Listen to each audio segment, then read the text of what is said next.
Iya.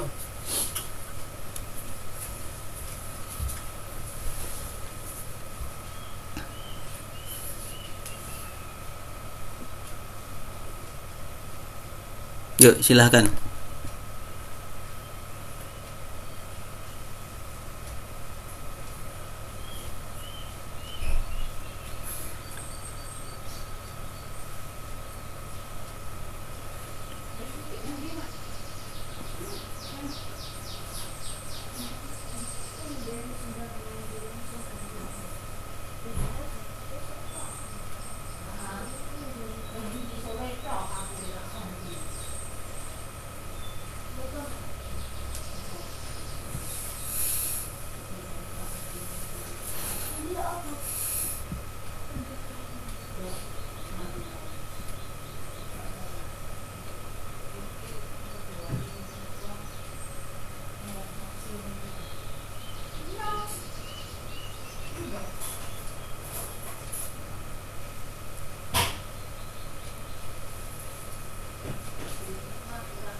Yuk, silahkan dimulai.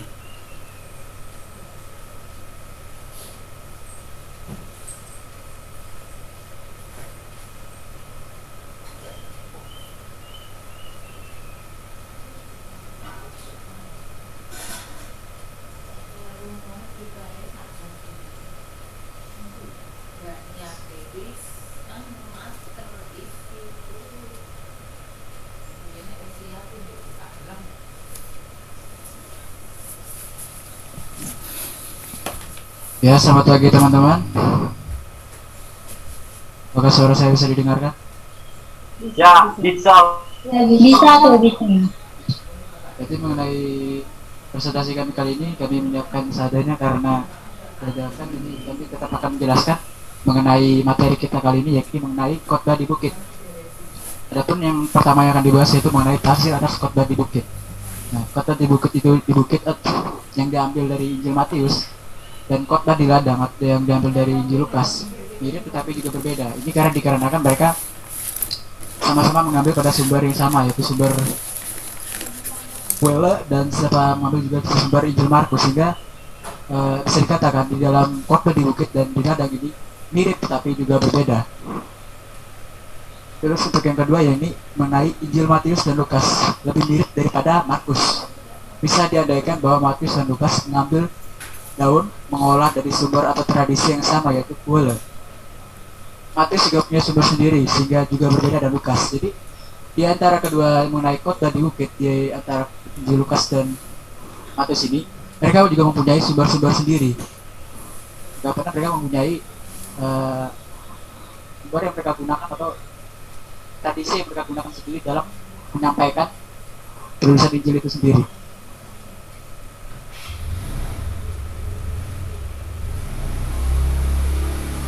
Terus untuk yang bagian kedua yakni mengenai sabda bahagia. Nah, di khotbah di bukit itu dibuka dengan ucapan bahagia. Berbahagialah itu mengenai berbahagialah orang. Khotbah di bukit menentukan nada dengan kata ucapan bahagia. Makarimus merupakan pewartaan bagi atau mewartakan kerajaan surga dan kerajaan surga sampai kepada orang miskin serta pada kenyataan dunia. Di balik hukum agama, kita diperintahkan untuk taat dan kita akan menjadi umat Allah dan kita akan bahagia.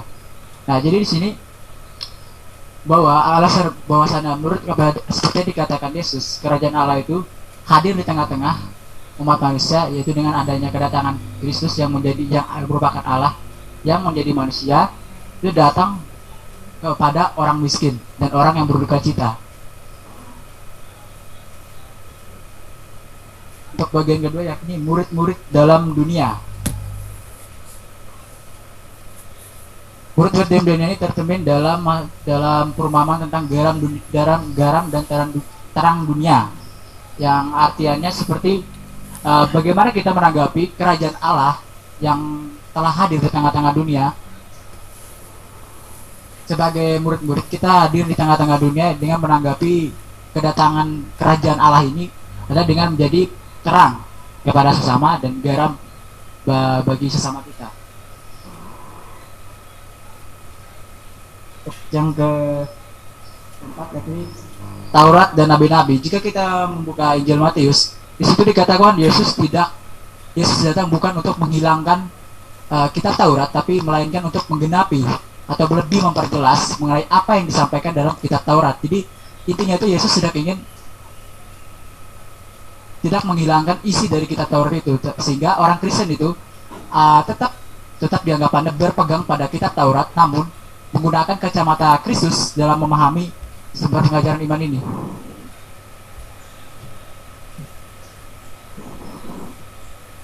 Yesus tidak menghilangkan hukum Taurat dan kitab para nabi, melainkan menggenapinya, dan kita sebagai orang Kristen harus mentaatinya.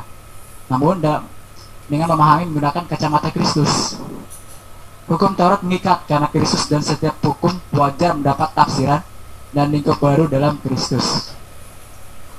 Adapun antitesisnya adalah yang pertama, yakni mengenai jangan membunuh. Kehendak Allah tidak hanya perihal perbuatan dan pelaksanaan, melainkan juga maksud yang mendalam.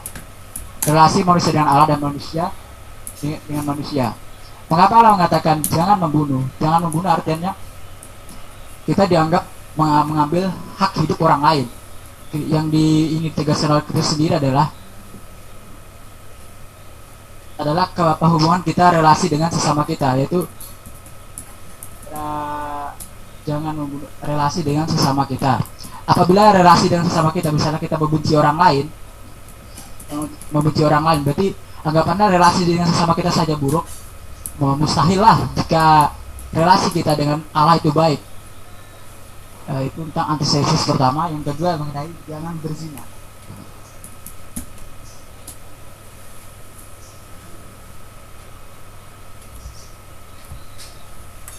Perzinahan bukan hanya soal hukum, tetapi juga perbuatan moral dan sebuah pencerminan diri sendiri. Perzinahan antara seorang laki-laki dan istri orang pantas untuk dihukum. Namun yang ditegaskan Yesus sendiri di sini bukan tentang perzinahan itu yang anggapannya dianggap dalam konteks orang Israel itu sebagai hanya ikatan hukum, sehingga laki-laki bisa menceraikan. Namun di Kristus sendiri ditegaskan bahwa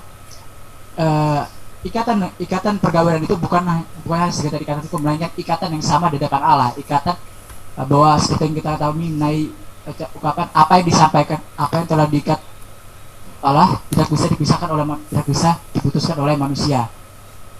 Jadi setiap manusia lebih kepada dilakukan untuk menunjukkan perbuatan moralnya, pencerminan diri sendiri. Antitesis ketiga yang ini perceraian tidak berlaku. Pada masa Israel pada saat itu, perceraian dan perzinahan disamakan. Perkawinan bukan sekedar dan hukum, tetapi adanya hubungan kesetiaan timbal balik dan ikatan suami istri merupakan ikatan dasariah. Tesis keempat yang mengenai kejujuran. Di bawah Allah menuntut hati manusia jujur, tidak hanya janji sumpah, tetapi pembicaraan dan tindakan nyata. Manusia tidak dapat menyuruh kepada Allah yang hidup dan berdaulat agar dia menjamin kebenaran dari perkataan manusia. Pada masa orang Israel, mereka sering bersumpah demi bait Allah atau demi bait Allah. Namun yang ingin ditegaskan Yesus, janganlah bersumpah demi Allah, karena kalau kita bersumpah demi Allah berarti kita menjadikan Allah sebagai penjamin dari perkataan kita. Hendaklah kita apa yang pembicaraan dan perkataan kita itu berasal dari hati kita. Ya, untuk yang antitesis keempat. Antitesis kelima.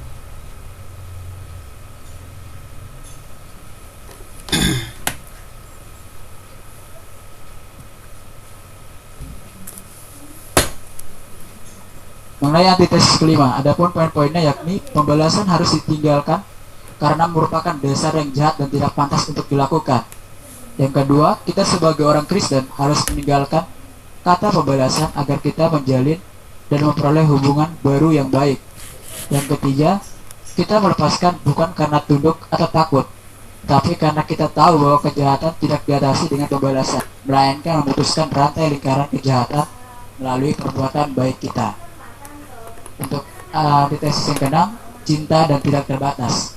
Adapun poin-poinnya yakni pertama, sebuah dasar solidaritas manusia yakni cinta. Cinta pada musuh merupakan hal kekhasan anak-anak Allah. Yang ketiga, kesempurnaan Allah dan upah di surga tidak diraih oleh manusia dengan perbuatan, melainkan dikaruniakan oleh Allah. Dan perbuatan manusia merupakan hidup dari kesempurnaan Allah.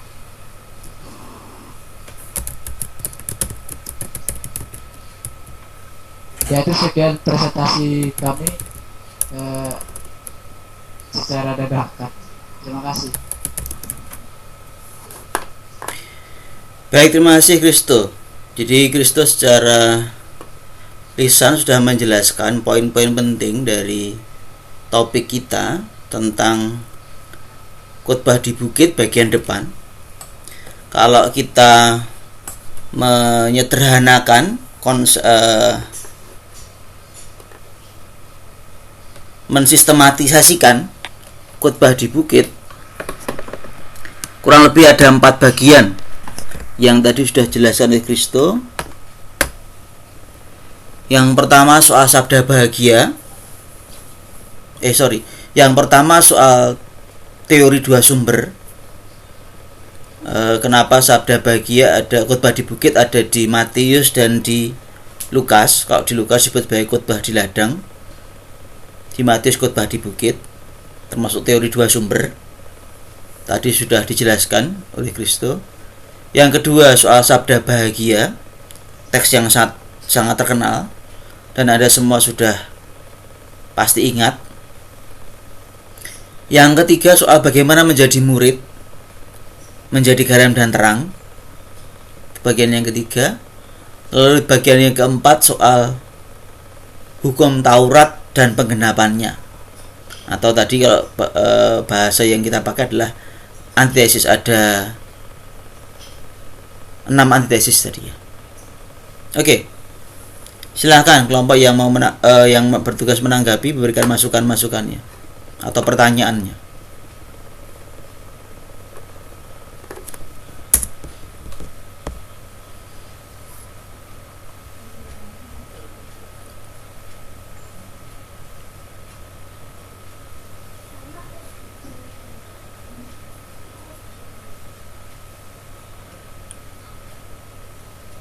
Silakan.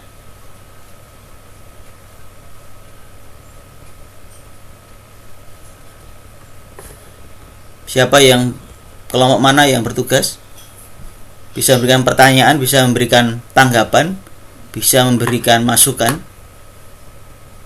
Yang jelas pasti Anda semua sudah punya, karena Anda sudah harus mengumpulkan refleksi kritis soalnya. Jadi tidak mungkin Anda tidak punya bahan untuk bicara, kan begitu.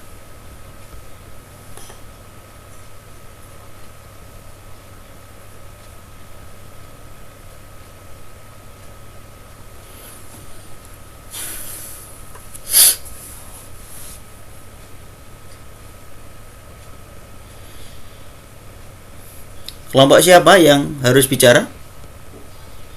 Kelompok 4, Pak. Siapa saja orangnya? Jadi sama Rusia. Tapi Rusia nggak pernah ikut Zoom.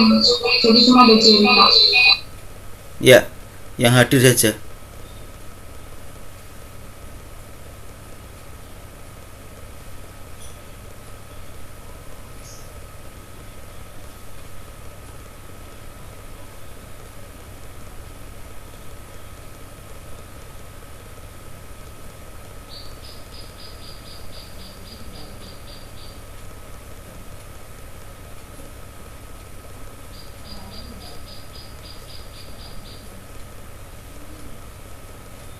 Siapa tadi? Gisela? Jerry, Pak. Jerry. Ya Pak, saya sendiri Pak. Oke, silahkan. Itu Pak, saya bingung sama Lucia tuh. Saya ngabarin dia nggak pernah itu. Untuk apa membahas tentang itu kerja kelompok, gimana nggak ada kabar sama sekali Pak. Saya bingung juga gimana saya jawabnya, nggak ada konfirmasi sama dia. Gak apa-apa, kau sendiri aja lah bicara.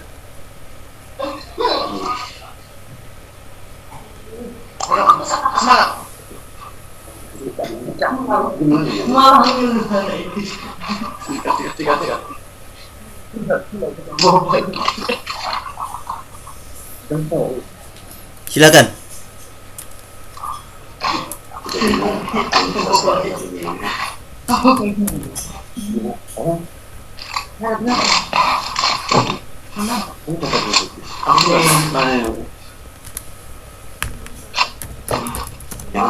Kalau rasa,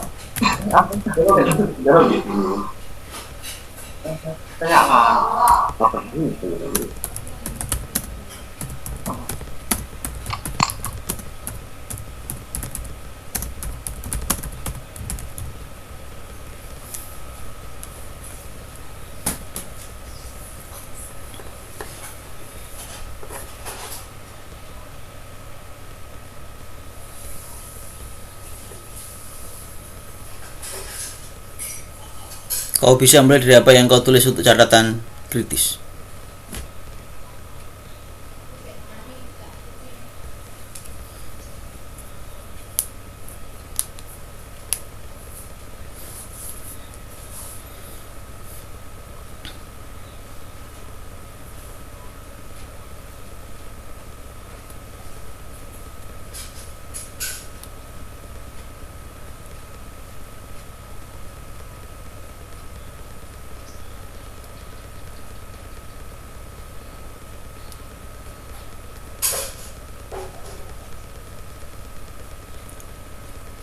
Gak ada suara kah?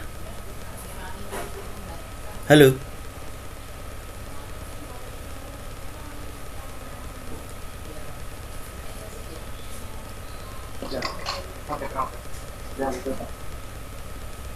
saya ingin menanggapi Pak. Ya, Dalam kerangka Matius khotbah di bukit adalah satu dari kerangka 5 khotbah yang ada di dalam Injil Matius.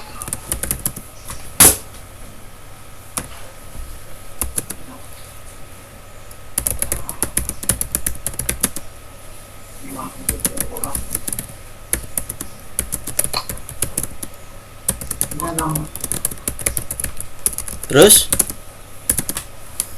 Terus saya ingin menanyakan apa saja 5 kerangka dalam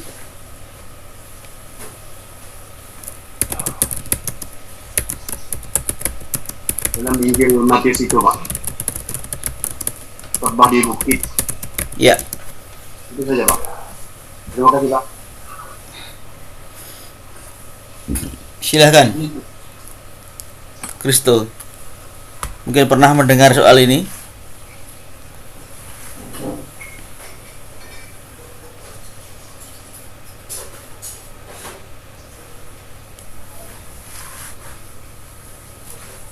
Mungkin saya membuka terlebih dahulu kepada teman-teman yang mau menanggapi sebelum saya mendapatkan jawabannya, biar diskusinya tetap berjalan dengan lancar. Ya. Atau mungkin ada teman lain yang mau menambahkan permasalahan atau menambahkan catatan-catatan. Silakan.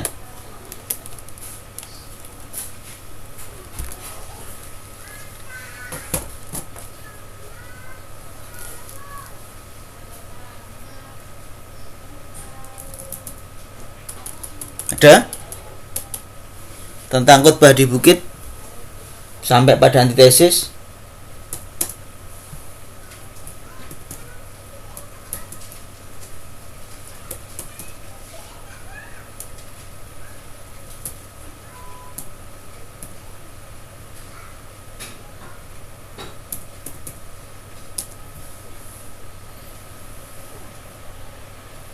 Ada?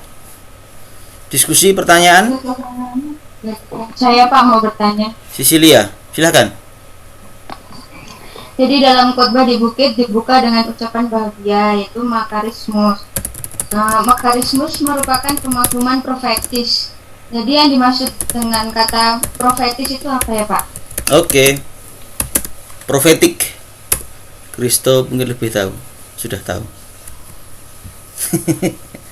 Oke, yang lain? Profetik. Proverb. Saya ingin bertanya Pak. Ya, Dandi. Baik, dalam dua teori, bukan dua teori, dua tradisi itu kan di catatan itu kan ada rumus yang mengatakan bahwa kita tahu miskin di hadapan Allah. Maksudnya itu di sini kan dijelaskan bahwasanya miskin secara rohani, sungguh-sungguh miskin, lapar, haus dan sebagainya. Nah, berarti maksudnya itu kan orang yang kaya itu nggak disinggung di sini gitu loh. Jadi bagaimana tanggapan dalam teori ini saat orang yang sudah memang benar-benar mempunyai segalanya itu bisa berjumpa dengan Allah, gitu Pak? Bagaimana orang yang sudah kaya misalkan ya bisa berjumpa Allah, karena di situ dikatakan yang dijumpai adalah orang miskin itu ya, begitu ya, begitu Dandi? Iya Pak, maksudnya itu apakah ada jaminan tertentu gitu loh?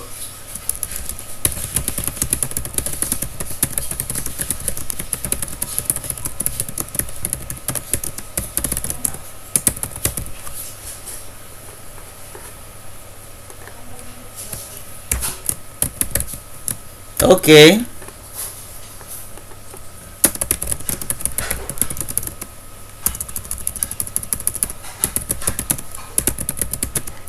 Bisa mulai, Kristo?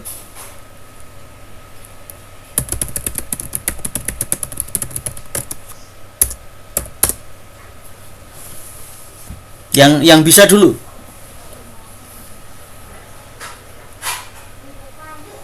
Mas Dandi tadi itu mengenai tentang miskin di hadapan Allah.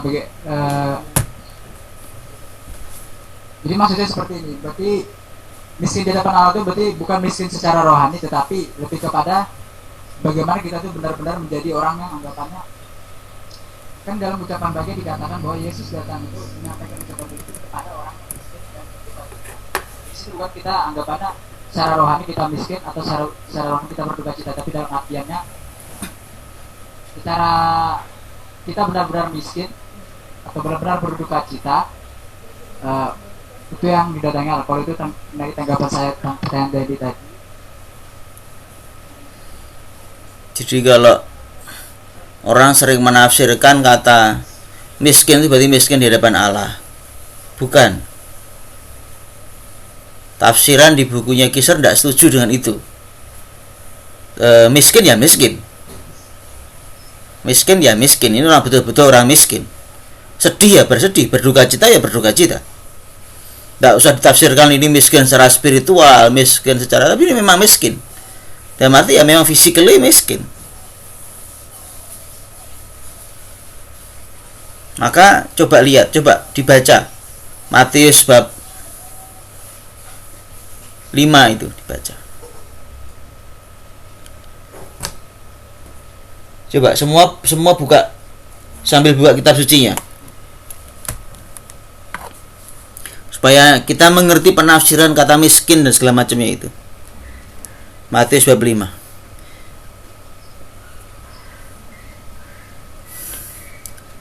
Matius bab 5. Orang miskin harus berbahagia, kenapa? Mungkin saya akan membacakan. Ya, saya rasa semua sudah hafal ya. Kita telah saja teksnya. Orang miskin harus bahagia, kenapa?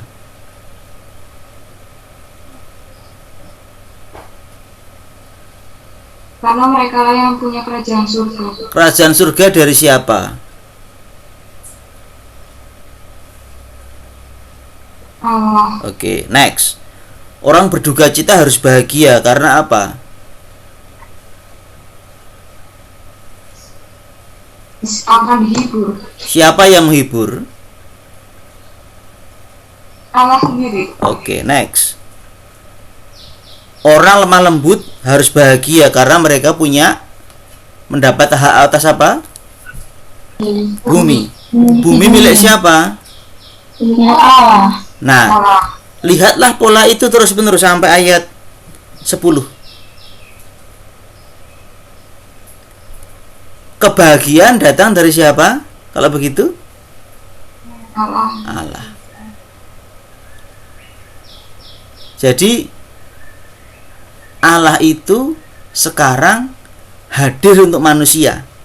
Nah, pertanyaannya, peristiwa apa yang menjadi fakta, menjadi keyakinan bahwa Allah itu hadir? Apa? Peristiwa apa yang penting? Yesus yang menjadi manusia. Inkarnasi. Allah itu hadir, berjumpa dengan manusia.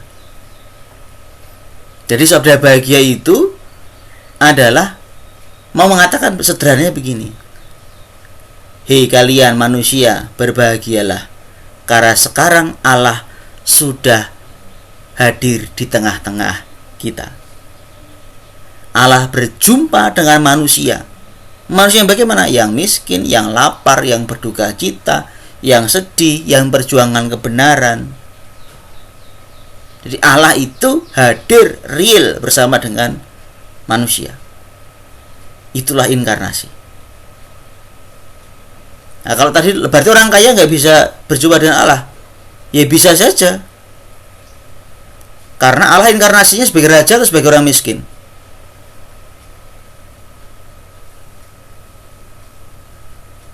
Allah berinkarnasi menjadi orang kaya, raja atau orang miskin?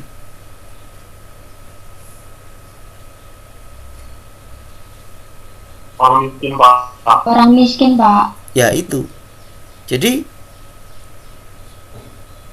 tafsir atas kata miskin dan sebagainya itu ya memang kenyataan manusia. Siapa yang bisa berduka cita? Ya manusia. Siapa yang bisa lapar? Ya manusia. Siapa yang bisa miskin? Ya manusia. Artinya sekarang tanpa privilege Allah hadir di tengah manusia. Kalau hukumnya orang Yahudi terbalik. Orang Yahudi, taatlah dulu, maka kamu akan mendapatkan berkat. Kalau kamu berdosa, kamu akan mendapatkan kutuk, sengsara. Kalau Yesus dibalik. Sekarang Allah sudah hadir di tengah-tengah manusia dengan cuma-cuma. Maka orang kaya pun bisa berjumpa dengan Allah, bisa bahagia, karena Allah hadir untuk siapapun. Hanya tinggal mau terima atau tidak, kan begitu. Orang Farisi gak bahagia kedatangan Yesus. Para raja dari timur bahagia sekali Yesus datang, kan begitu. Orang miskin, para gembala bahagia sekali dengan kedatangan Yesus. Ya, bukan soal kaya miskinnya, tapi soal mau tidak menerima Yesus, kan begitu. Herodes nggak terima kedatangan Yesus, dia malah marah-marah, kan begitu. Itu saya menambahkan untuk jawaban Dandi tadi, sekaligus memberikan penegasan atas tafsirnya.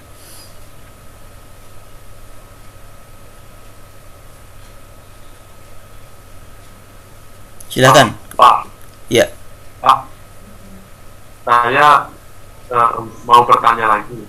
Kalau untuk orang yang kaya pada zaman ini tuh, apakah ada tahap-tahap tertentu yang harus dijalankan supaya mengikuti teori ini gitu loh? Teori ini tidak bicara soal you harus miskin supaya ketemu dengan Allah loh ya. Ini bukan soal you harus miskin supaya ketemu dengan Allah, tidak. Tetapi mau mengatakan sekarang ini Allah ada di tengah-tengah kita. Inkarnasi. Bukan soal you harus miskin untuk berjumpa dengan Allah. Siapa yang bilang begitu? Berbahagialah kamu yang miskin. Bukan berarti Yesus mau ngomong jadilah miskin dulu supaya kamu bahagia. Enggak, jangan dibalik logikanya. Karena kemiskinan, kelaparan, kehausan, duka cita, ditinggalkan orang, yang dihina itu manusia. Orang yang sudah di luar kehidupan kita, orang-orang mati ya nggak perlu berduka cita, nggak perlu merasa sedih karena dia sudah final, kan begitu. Ya. Yang miskin siapa? Manusia. Yang menangis siapa? Manusia. Loh. Allah beserta kita. Allah hadir di tengah-tengah kita. Itu. Jangan dibalik logikanya harus miskin supaya bahagia. Ya. Oke Pak, siap.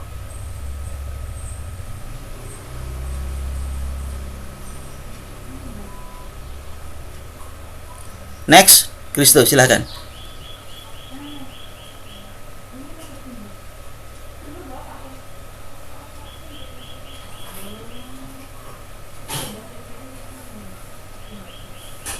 Mengenai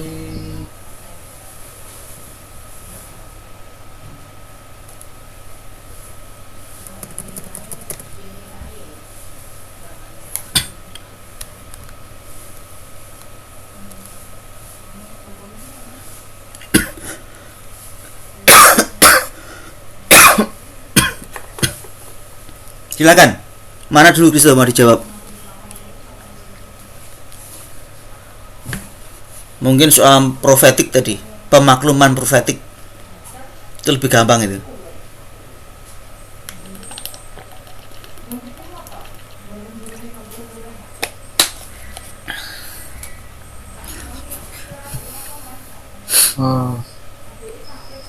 profet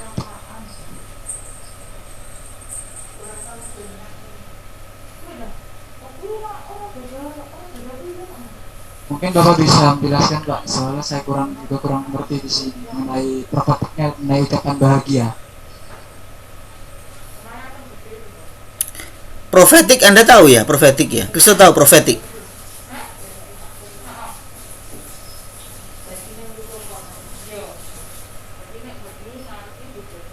Bersifat profetik, proverb tahu bahasa Inggris. Ada yang tahu kata proverb?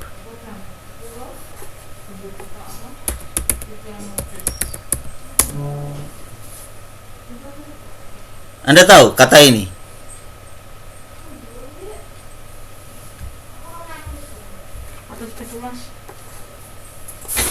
Lumayan potongannya. Seket. Potongannya 115. Ya, 10%. Terus mau bapak ini besok jangan pakai tuh ya, nggak naik. Besok sudah normal seperti biasa. Ya Pak, awam 13 tuh Pak. Ya sekitar itu. Proverb tahu?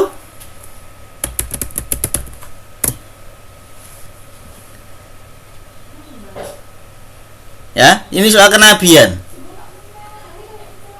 Pemakluman profetik.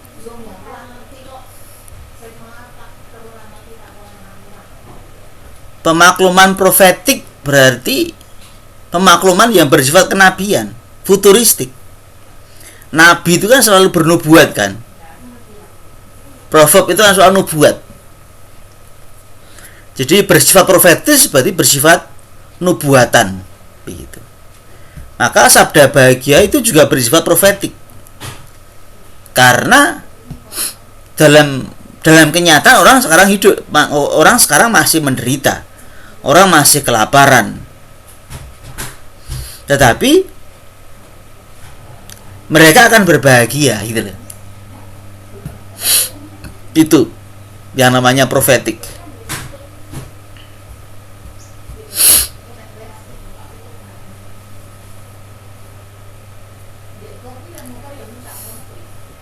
Ada yang mau menambahkan?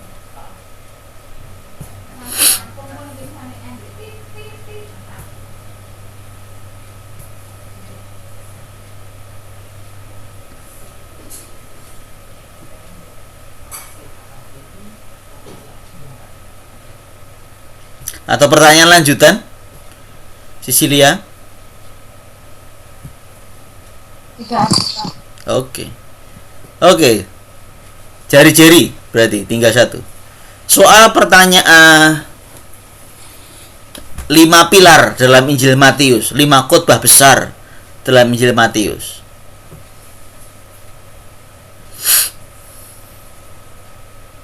Coba. Kristus sudah buka internet? Sudah. Oke, silakan. 5 pilar di sini itu mengenai isi, lebih kepada isi ya Bang, kalau dari internet ini. Bahwa ada berapa khotbah dalam Injil Matius? Ada 5 ucapan bahagia, hal-hal dalam berbagai kondisi kita, doa, hal berpuasa, mengumpulkan harta sampai kepada bab 7. Coba dibuka Wikipedia. Sederhana sekali dari Wikipedia. 5 Discourse of Matthew. 5 Discourse of Matthew. Jadi begini. Injil Matius itu distrukturkan seperti Pentateh. Pentateh itu Kejadian, Keluaran, Ulangan, Bilangan, Imamat. Orang Israel punya 5 kitab besar. Ya, ini orang Israel. Injil Matius itu disusun berdasarkan pola ini. Nah, seperti sebuah bangunan dengan 5 menara, maka di Matius juga ada 5 khotbah, 5 discourse. Ya, disejajarkan dengan Pentateh. Maka bisa lihat di Wikipedia itu dijelaskan. Nanti penjelasan lebih besar akan harus dijelaskan di kuliah sinoptik, ya. Tapi untuk permulaan Anda bisa mulai memahami sesuatu bahwa ada Matius bab 5 sampai 7, itu khotbah pertama. Nanti ada Matius 10, khotbah kedua. Matius 13, khotbah ketiga. Lalu Matius 23. Matius 18, lalu terakhir Matius 23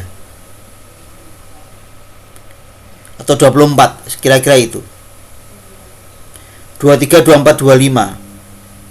Jadi ini 5 khotbah besar di Injil Matius. Maka kalau ditanya Injil Matius itu seperti punya 5 tiang. Ya, 5 tiang penyangga. Iya, 5 khotbah besar. Begitu. 5 discourse.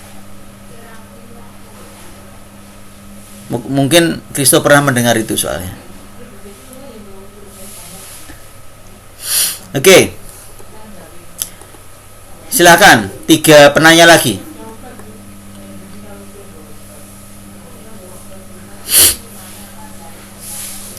Aloy? Baik Pak, izin bertanya. Apa yang bisa diimplementasikan dari khotbah di bukit untuk pembinaan akhlak bagi orang Kristen, Pak? Oke. Terima kasih.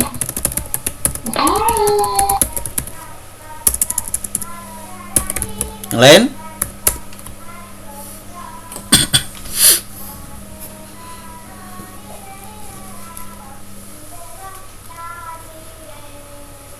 Ada lagi? Soal teori 2 sumber, mengapa ada khotbah di bukit dan khotbah di ladang, teman-teman sudah paham ya?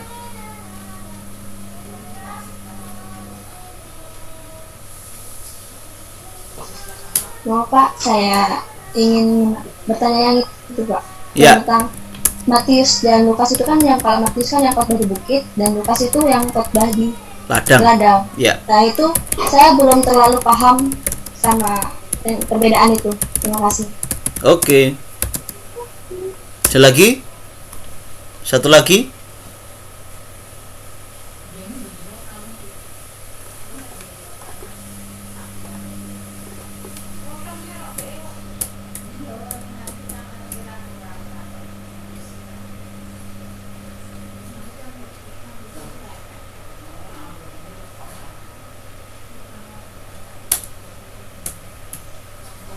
Ada lagi?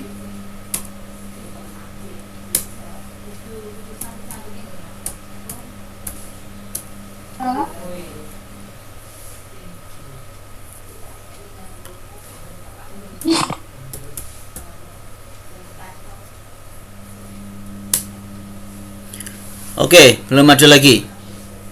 Silakan, Kristo, bisa mulai menjawab.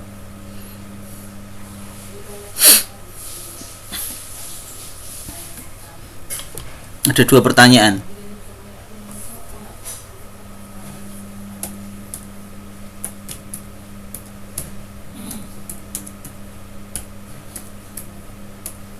Mana dulu yang mau dijawab?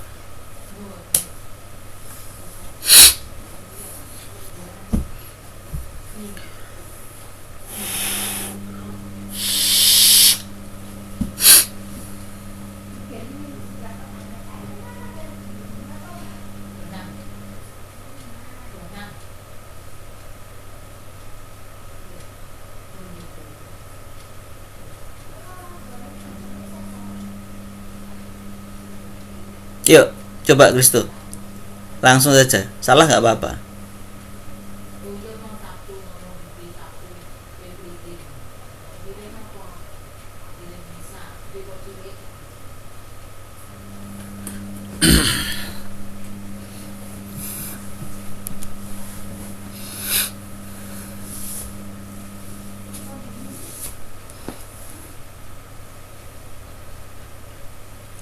Mic belum dibuka itu. Kristo. Mic belum dibuka. Ketika kita mau membaca Injil Matius dari bab 5 sampai bab 7 itu sangat banyak pesan-pesan atau implementasi dalam kehidupan sehari-hari mengenai cara hidup atau dalam cara kita bersikap. Itu diajarkan Yesus sangat banyak. Cara tentang berdoa. Saya mengambil dari Injil Matius bab 6 ayat 6. Tapi jika engkau berdoa maka masuklah ke dalam kamarmu, tutuplah pintu dan berdoalah kepada Bapamu yang ada di tempat tersembunyi. Nah, di sini kalau dari tanggapan saya, misalnya dalam akal hidup orang Kristen, di sini Yesus menginginkan kita untuk anggapannya berdoa itu, jangan kita berdoa untuk anggapannya dia supaya kita dilihat orang lain, jadi kita dianggap sebagai orang suci. Misalnya kita mengambil contoh dari orang-orang Farisi, Yesus sangat anggapannya mengutuk atau misalnya dalam kota celaka kepada orang atau Farisi, karena mereka dianggap berdoa itu hanya untuk supaya mereka dipandang baik di depan umum. Tapi bagi kita orang Kristen yang beriman kepada Kristus menginginkan kita itu berdoa itu jangan hanya karena intinya itu jangan hanya kita berdoa supaya kita dianggap baik orang lain, tapi lebih kepada cara kita membangun relasi yang baik kita dengan Allah, seperti itu. Kalau dari misalnya dari hal berdoa itu sendiri, salah satu mungkin itu. Ya, itu saja Pak. Ya.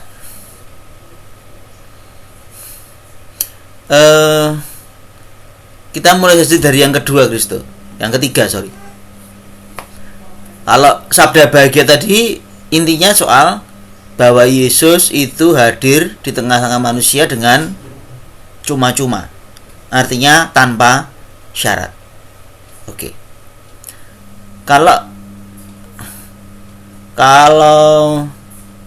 soal berikutnya, perikopnya bicara soal apa? Setelah sabda bahagia bicara soal perumpamaan tentang garam dan terang dunia. Itu soal apa sih itu? Kalau mengenai garam dan terang, dari apa yang saya tangkap itu bagaimana kita sebagai orang Kristen itu kan kerajaan Allah ini Yesus sudah hadir di tengah-tengah kita.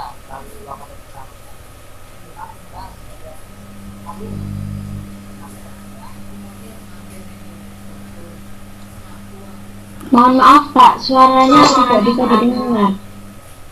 Mic-nya didekatkan Kristo. Ya. Kalau ada yang darah sangkat dari garam dunia dan terang dunia, berarti anggapan kita sebagai orang Kristen terhadap datangnya kerajaan Allah. Jadi bagaimana kita menanggapi kerajaan Allah yang anggapannya telah hadir di tengah-tengah kita, yaitu sebagai murid Kristus kita hendaknya menjadi garam yang mengasinkan dan terang yang sebagai cahaya bagi orang lain. Oke. Ya, itu intinya. Jadi kalau di sabda bahagia dikatakan Allah sekarang hadir di tengah-tengah kita, maka pertanyaan berikutnya adalah, so what will you do? Kamu harus bagaimana? Kita harus bagaimana? Coba misalkan kalau ada presiden datang ke rumahmu, misalkan Ana Yulia, presiden datang ke rumahmu, kamu mau ngapain? Rumahmu mau kamu apakan?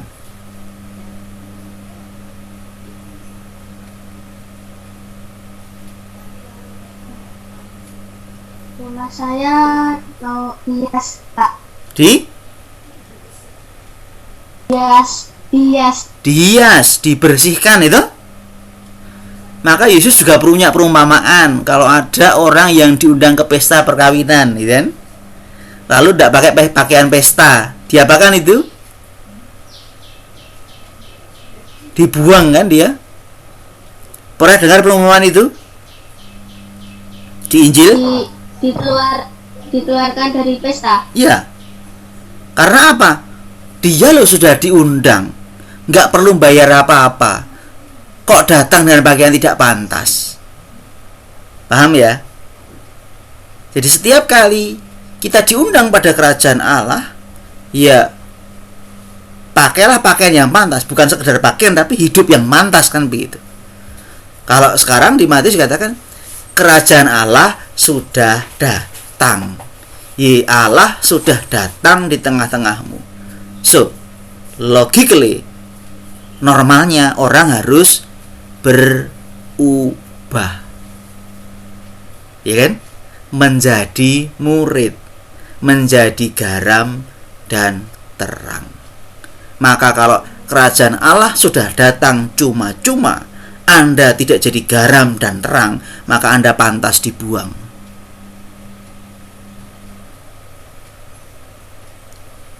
Karena seperti tadi, wong presidennya mau datang kok malah tidak merapikan diri, kan begitu kan? Sederhana logikanya ya, paham ya? Paham ya? Ada pertanyaan soal ini? Menjadi garam dan terang itu logika, konsekuensi bahwa Allah sudah hadir cuma-cuma. Wong sudah datang cuma-cuma, Anda nggak mau menerimanya, nggak mau menyiapkan diri, ya ini kebangetan kan gitu kan. Sama seperti kalau presiden mau datang ke rumah Anda, kok Anda malah nggak mandi, Anda malah santai-santai, rumah dibuat berantakan. Ini apa ini kan gitu kan? Paham ya? Logiknya paham ya? Oke. Ada pertanyaan soal ini? Menjadi garam dan terang adalah kewajaran. Ya semestinya.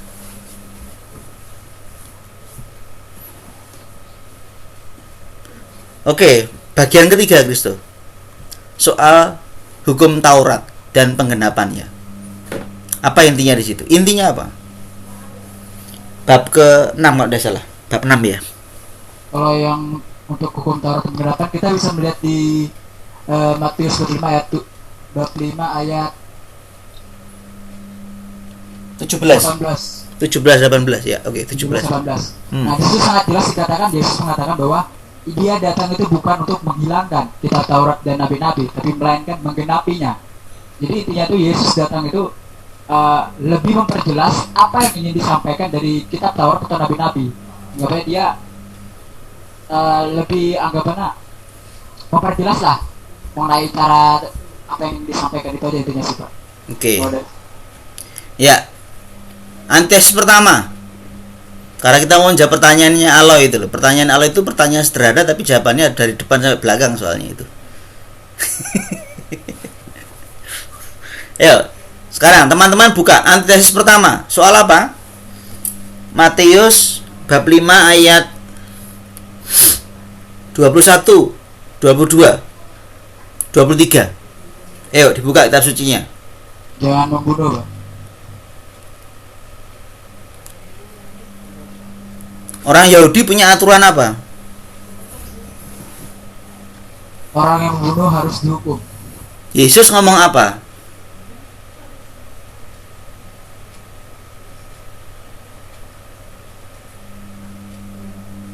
Yesus, kamu telah mendengar yang difirmankan kepada nenek moyang kita, jangan membunuh, siapa yang membunuh harus dihukum.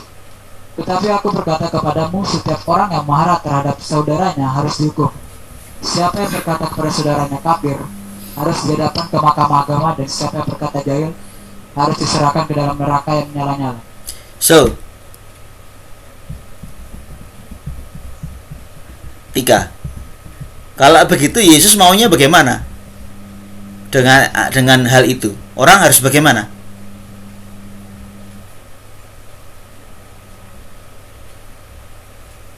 Saya Pak. Iya. Orang harus bagaimana?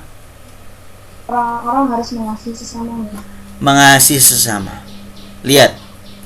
Kalau hukumnya orang Yahudi, kalau you membunuh maka pantas untuk dibawa ke pengadilan. Iya kan? Tapi Yesus memberikan penggenapan. bahwa orang yang tidak suka benci dengan sesamanya manusia itu pantas dihukum.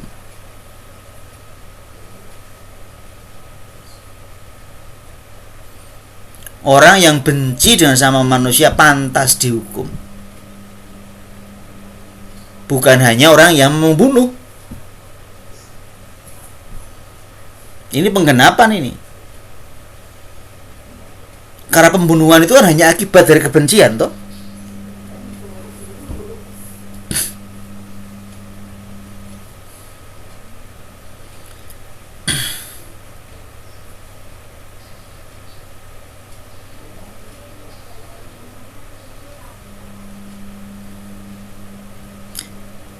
Antitesis 2.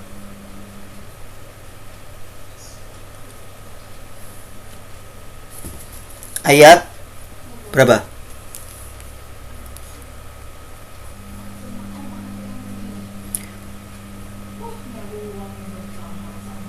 27. Soal apa? Jangan berzina. Oke, itu aturannya orang Yahudi. Aturannya Yesus apa?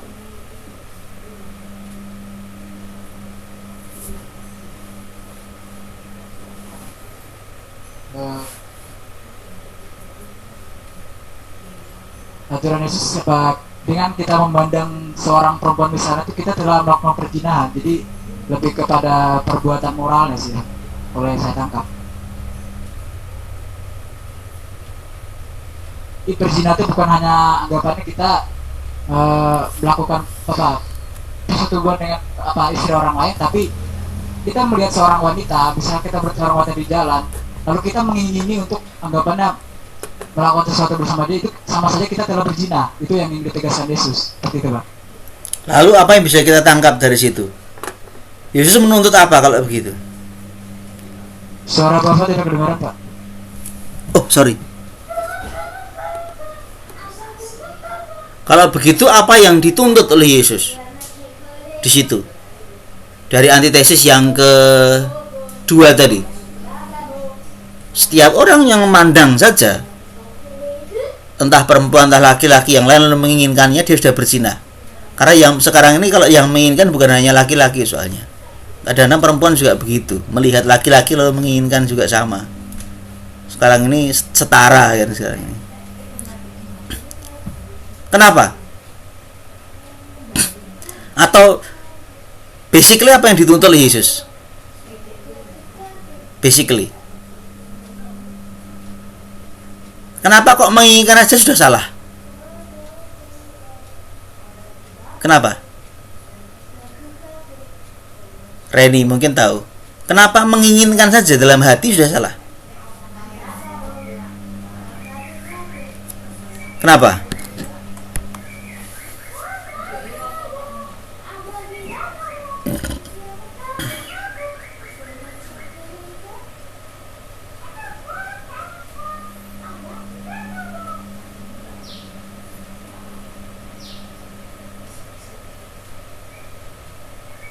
Kenapa?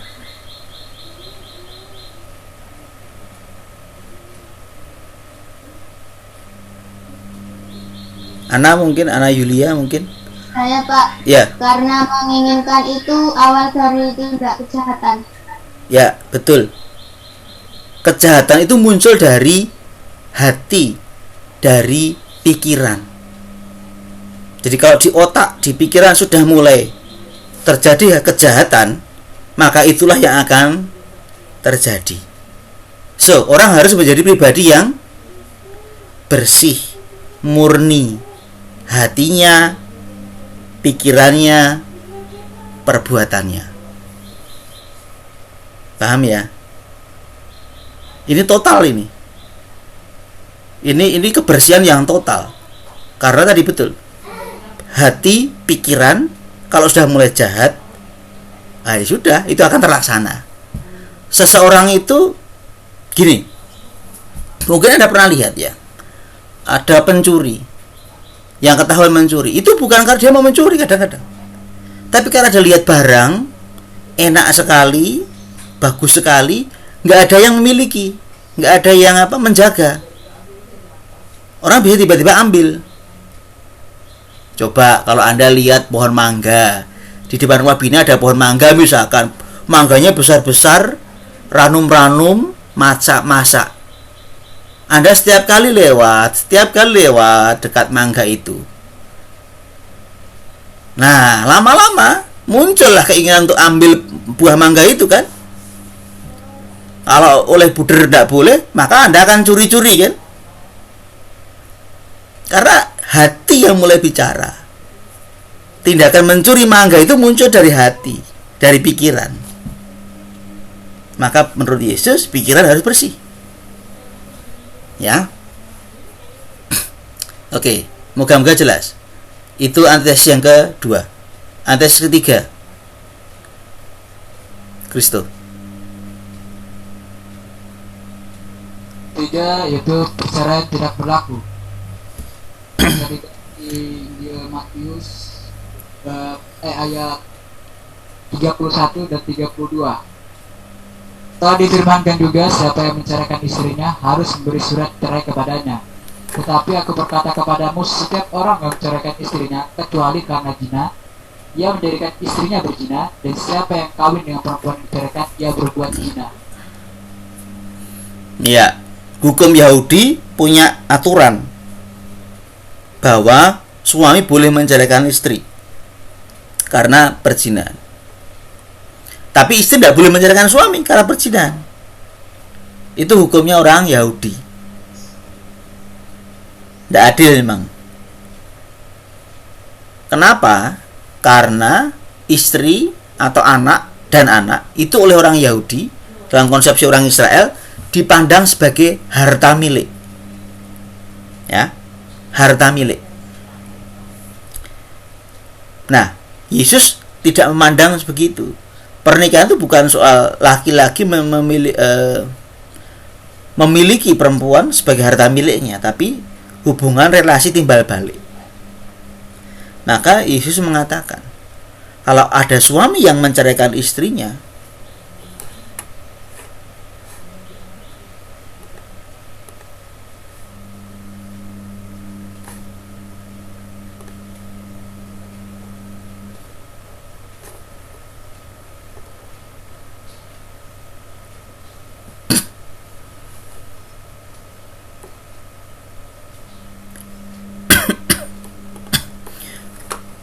sorry, sudah bisa mendengar lagi?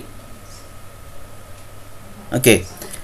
Maka Yesus mengatakan, kalau ada suami yang menceraikan istrinya, maka dia membiarkan istrinya masuk dalam perzinahan. Kalau ada pria yang menikah dengan perempuan yang bercerai, itu berarti dia masuk dalam perzinahan. Maka bagi Yesus, yang namanya perkawinan itu untuk selama-lamanya dan saling setara. Maka Yesus menggenapi hukum Taurat. Jadi bukan soal harta milik, tetapi soal kesetaraan, bahwa si suami memiliki istri, si istri juga memiliki suami. Begitu. Oke, berikutnya antesis yang keempat. Tesis keempat mengenai kejujuran, yakni di bawah Allah menuntut hati manusia jujur, tidak hanya janji sumpah, tetapi pembicaraan dan tindakan nyata. Yang kedua yaitu manusia tidak dapat menyuruh kepada Allah yang hidup dan berdaulat agar dia menjamin kebenaran dari perkataan manusia. Bisa dilihat dari Injil Matius bab 5 ayat 33 dan 34. Oke. Pernah dengar kasusnya Ahab? Kebun anggur Nabot. Pernah dengar? Di kitab Raja-Raja tidak salah. Bagaimana Nabot? Ahab merebut kebun anggur Nabot. Pernah dengar? Di Raja-Raja. Jadi ada seorang raja, istrinya itu tertarik dengan kebun anggur tetangganya begitu. Saya lupa namanya siapa. Lalu dia minta supaya kebun anggur itu diberikan, ditukarlah dengan punyanya raja. Tidak mau dia, karena itu warisan keluarga. Dibujuk-bujuk nggak mau, karena ini dia menganggap ini pusaka keluarga. Kebun anggur itu pusaka keluarga. Lalu karena nggak mau ditukar, nggak mau dibeli begitu, lalu si istri raja ini mengadakan permufakatan untuk membunuh si Naboth ini. Caranya bagaimana? Dengan membuat kesaksian palsu di pengadilan. 2 orang bersaksi di pengadilan bahwa Naboth melakukan sesuatu yang jahat begitu. Saya lupa poinnya apa. Akibatnya Naboth dihukum mati dan harta miliknya dirampas menjadi milik raja. Nah, gini, orang Yahudi punya hukum.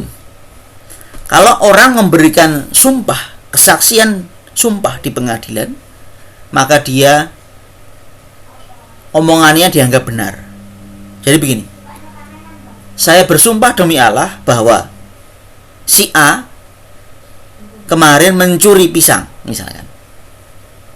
Nah, kalau orang sudah bersumpah begitu di pengadilan, maka orang akan percaya dan mengatakan bahwa itu benar. Paham ya? Nah, coba logikanya gini. Saya bersumpah demi Allah. Itu artinya apa? Kalau orang mengatakan saya bersumpah demi Allah, siapa yang menjamin kebenarannya kalau begitu? Allah itu sendiri. Allah. Saya bersumpah demi rambut saya, berarti yang menjamin kebenaran adalah rambut. Pertanyaannya, lu siapa? Apakah lu itu Allah? Apakah kamu itu bisa punya rambut? Apakah kamu berhak memutihkan dan memerahkan rambutmu? Apakah kamu bisa memanjangkan kukumu? Iya kan? Nggak bisa. Kita nggak bisa menumbuhkan rambut, kita nggak bisa memanjangkan kuku kita. Rambut, tubuh itu bukan milik kita, itu milik Allah. Anda yang melakukan kok suruh orang lain atau hal lain yang menjaminnya, gitu loh. Ya. Jadi sumpah itu berarti saya menjaminkan kebenaran omongan saya pada hal-hal lain, pada yang melakukan Anda. Maka Yesus mengatakan,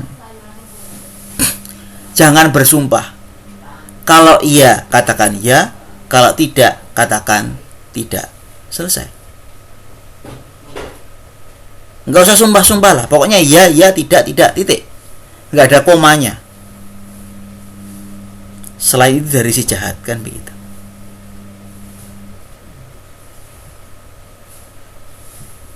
Artinya kita tidak boleh ngomong tidak. Kita harus ngomongnya ya. Bukan, maksudnya kita tidak boleh berbohong. Kita harus ngomong ya senyatanya bagaimana, kan begitu. Itu antitesis yang ke 4 ya. 4 atau 5? 4. Antitesis yang terakhir. Tesis kelima yang ada antitesis apa? Ya.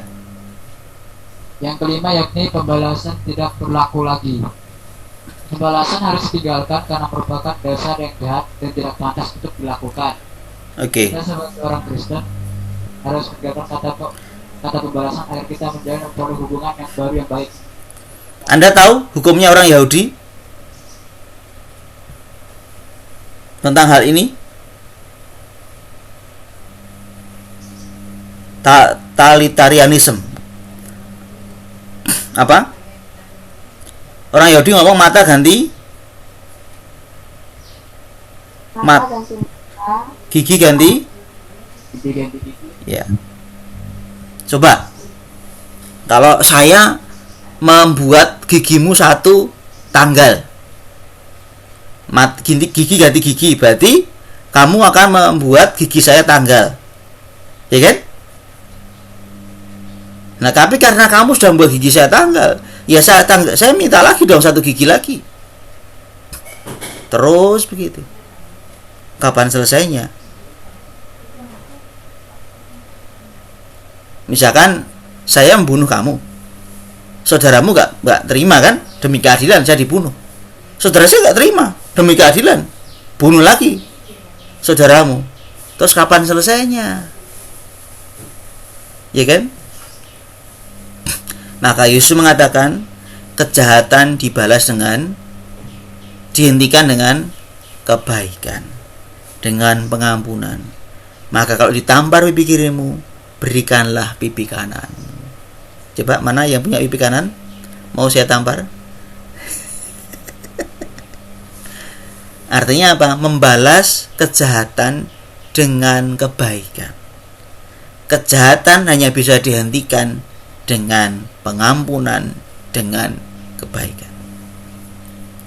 Paham ya? Maka kalau Anda masih ingat ceritanya Muhammad Ali Agha, misalkan, dia adalah seorang yang pernah menembak Paus Yohanes Paulus II. Muhammad Ali Agha dihukum oleh negara, pemerintah Italia. Tetapi Paus Yohanes Paulus II memaafkan dia, mengampuni dia. Maka itu membuat Muhammad Ali Agha menjadi pribadi yang bertobat. Dia menjadi orang yang lalu bisa menyesali dosa-dosanya. Nah ini loh, pengampunan menghentikan kejahatan. Kejahatan tidak akan berhenti dengan keadilan. Begitu. Antesis yang ke-6, yang terakhir. Cintai dan tidak terbatas. Sebuah dasar solidaritas manusia yakni cinta. Cinta pada musuh merupakan hal kekhasan anak-anak Allah. Ya.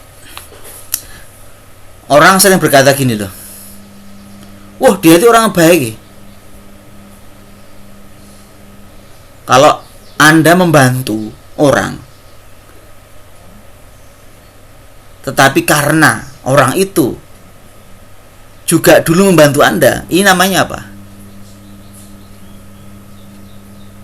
Namanya apa? Balas budi. Balas budi. Itu bukan perbuatan baik. Itu namanya balas budi. Satu dibalas satu, selesai, impas. Berbuat baik itu artinya apa? Ya memberikan kepada siapapun, bahkan terutama orang yang tidak suka dengan kalian. Nah, itu namanya berbuat baik. Tapi kalau Anda hanya membantu orang yang dulu juga membantu Anda, nah ini namanya Anda balas budi. Anda bukan orang baik. Contoh di kampung-kampung itu ada budaya yang namanya rewang. Rewang tahu ya? Rewang itu dalam bahasa Indonesianya, kalau ada orang yang punya hajat, punya gawe gitu, lalu tetangga kanan kiri akan membantu. Ya kan? Seringkali muncul motivasi ini. Kenapa kok mau membantu? Loh, supaya besok kalau saya punya hajat, saya dibantu juga. Lihat. Apakah membantu di sini berarti dia baik hati? Enggak juga. Itu soal balas budi aja. Saya membantu sekarang supaya besok saya dibantu kan balik. Ya sudah kan? Ini bukan kebaikan namanya. Ini soal balas budi saja. Maka membantu, berbuat baik itu ya bagi semua orang, terutama yang menjadi musuhmu, yang tidak pernah berbuat baik pada kamu. Nah itu. Oke. So, kalau menjawab pertanyaan Aloy dari data ini bagaimana, Kristo?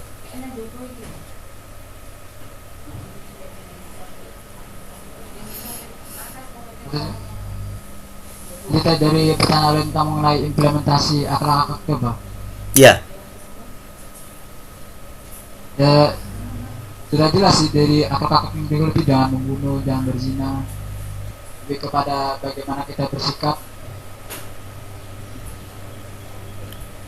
Yesus sih punya dua hukum yang paling utama apa? Ada 2 hukum yang paling utama. Apa? Yang kasihilah ya. Ya. Kasihilah sama manusia dengan segenap akal budi, Terus? hatimu dan dengan sirap jiwamu. Terus? Satu lagi? Kasihilah sesama manusia. Itu tadi sudah sesamamu.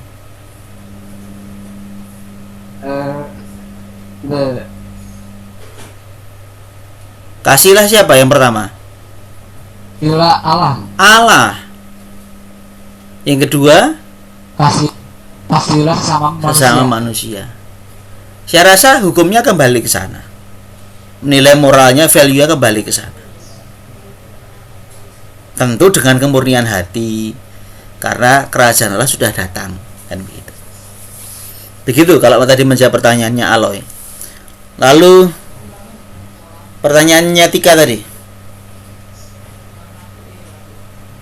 Saya hilang di chat saya karena tadi sempat terlempar tadi. Pertanyaannya Tika tadi.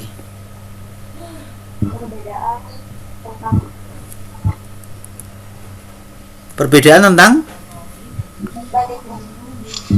khotbah di bukit dan khotbah di ladang ya. Oke. Coba dibuka diktatnya. Halaman 55, bukunya Romo Gifsor halaman 55. Ada, saya share filenya selalu saya share. Ayo.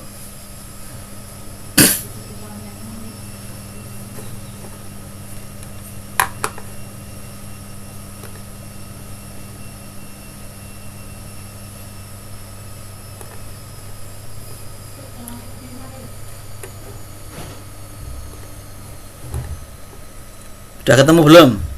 Halaman 55.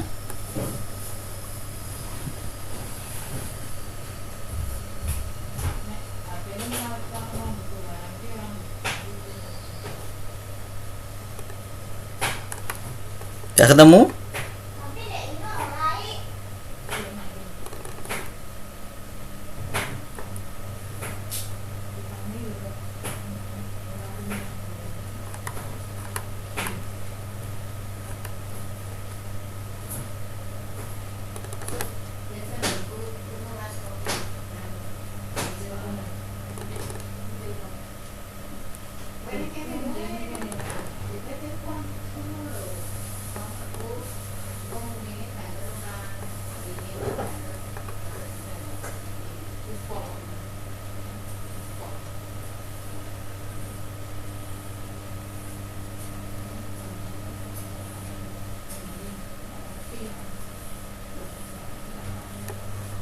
Yang PPDS Makmum sebagai guru kebenaran ini Bang?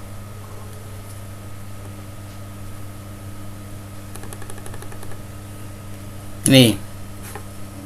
Ada perbandingan itu loh. Baik.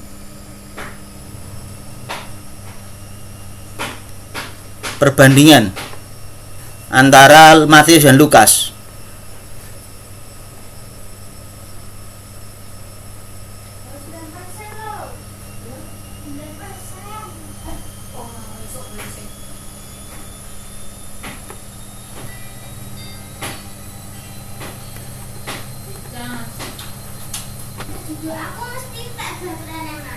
Khotbah di bukit tidak diucapkan oleh Yesus dengan kata Yesus yang seperti itu, melainkan Yesus yang terus bersama dengan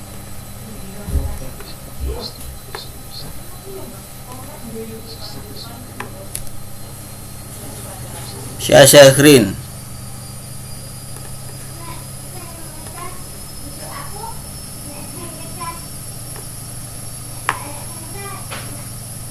Bisa lihat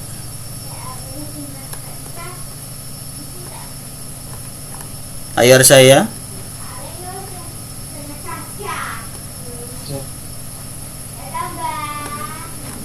Lihat Pak. Buku halaman 55.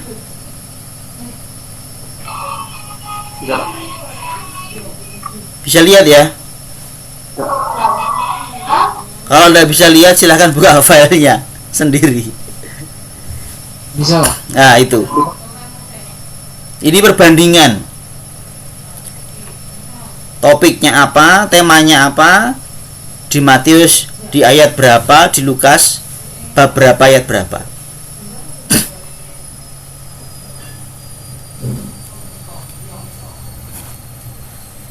Anda bisa lihat di situ.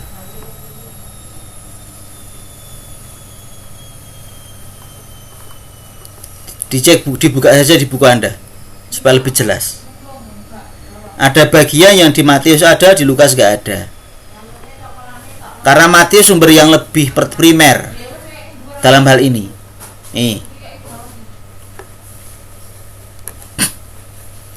Matius lebih mengelompok, dekat dan mengelompok. Sementara Lukas tersebar kemana-mana. Maka kalau pakai teorinya dua sumber, dugaannya adalah mereka mengambil dari Ki, tapi Lukas mengolah lagi, tidak sesuai dengan budayanya sendiri, beda dengan tradisinya Matius. Nanti cek di jauh di bukunya. Karena pertanyaan ini tadi soal perbandingan antara khotbah di bukit dan khotbah di ladang. Jadi kalau khotbah di bukit itu lebih tertata semuanya jadi satu. Kalau khotbah di ladang dia terpecah-pecah. Begitu.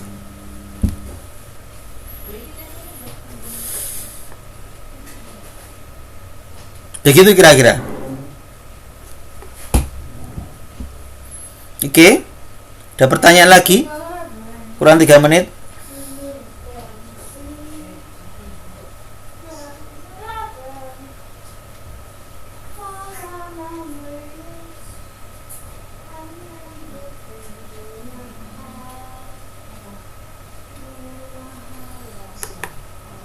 Tanggapan, pertanyaan?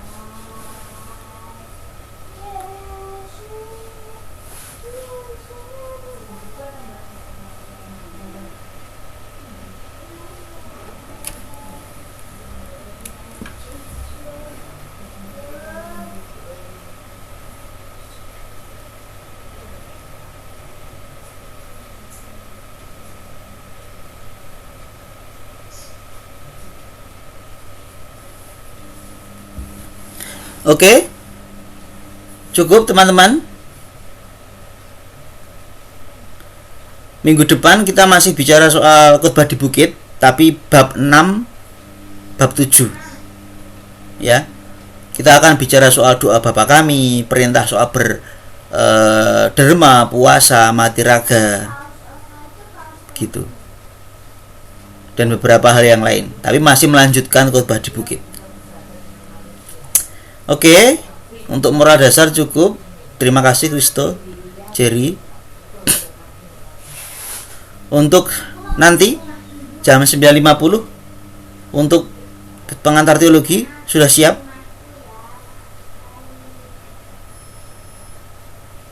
Siap, Pak. Oke, kita break dulu. Nanti kita ketemu lagi jam 9.50. Terima kasih. Baik Pak, terima kasih.